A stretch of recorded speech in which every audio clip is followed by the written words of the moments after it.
Men boshida aytdim, shunaqa hali ba'zi bir erkaklarda o'ziga nima desa bo'ladi, bir sabab qilib olgan, shu bahona qilib olgan. Meni achchig'im yomon, meni nervim yomon deb. Bilib oling, o'sha nerv o'ynashi shaytondan bo'ladi. Shayton insonni qonida yuradi-yu. Ur deydi yoki talog'ini ber deydi. Shu nervligim menga uzr demang. Nervlimisiz, demak shaytonning qulisiz. Shayton insonda nervi chiqqani, achchig'i chiqqani, o'sha shayton uni yelkasiga minib oldi degani. Shu joyda a'uzu billahi minash shaytonir rojim degandi. Nafaqat ayol bilan, nafaqat oilada, birorta oshna oyingizdan bo'lganda ham.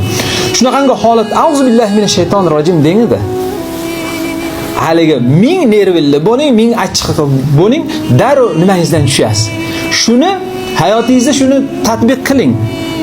Chunki shayton qochadi, auzu billahi minash shaytonir rojim desangiz, agar bandaga Alloh taolo shaytondan panoh bermasa, siz bilan biz panohlana olmaymiz-da. O'shuning uchun darrov Allohdan yordam so'raymiz-da. Auzu billahi minash shaytonir rojim deng. Bismillahir rohmanir rohim deng. Mana katta muzni optoqqa qo'yib qo'ysangiz, bir pasda haliga eriydi, muz yo'qib ketadi. Agar shunaqangi jahlingiz chiqsa, shunaqangi bir jaholatingiz paytda darrov bismillah, bismillah, bismillah deng edi.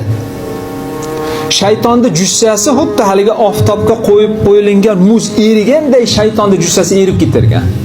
Siz haliga joydan chiqib ketasiz. Chunki shaytonning eng katta vazifasi, shayton mana haliga o'zini nimalarga, yordamchilarga, qani bugun nima ish qilding? Falonchini namozdan qoldirdim. Falonchi ikkala qo'shinni urishtirdim desa, hammasiga yaxshi, yaxshi, yaxshi derkan, yana bitta shayton vachcha kelib, qani bugun sen nima ish qilding desa, xotinni ajratdim desa, mana ish qilsa bo'lar ekan-u derkan. Haliga xotinning o'rtasini ajratganiga darrov uni boshiga toj kiydirar ekan. Mana haqiqiy shayton mana shu deb. Shuning uchun biling, qaysi oilada ajrashlikka sababchi bo'layotgan bo'lsangiz, xoh katta otalar, onalar, shunaqa qaynonalarni eshitamiz, hech sen qo'ymasang men qo'ydim deydi. Sen qo'ymasang men qo'ydim deydi. U haligi kelinga qaynona taloq beradi. Nauzubillah, Xudo saqlasin. Demak, bugungi suhbatimizdan xulosa, oila bu ulug' muqaddas Payg'ambar alayhissalomlarda, shuningdek Payg'ambarimiz sallallohu alayhi va sallamni oila tutganliklari bizga ham sunnat.